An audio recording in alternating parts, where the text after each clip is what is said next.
So here I am, a bit hot and sweaty, but really quite taken with this. It's just lovely.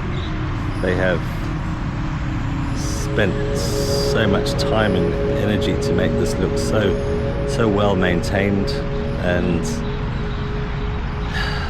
I mean, these are the guys that went out and died for our freedoms and what we have today. And gosh, the ages, the variety of army battalions and so forth is quite staggering.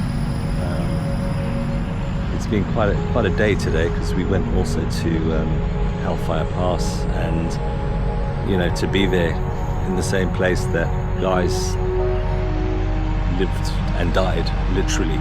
It was just, I guess there are no real words that make up for it. It's just I guess an honor, privilege, if you like, to be able to go and see this today. And unbelievable what they achieved, and under such brutality as well. It's just, yeah, man's worst side always comes out in war.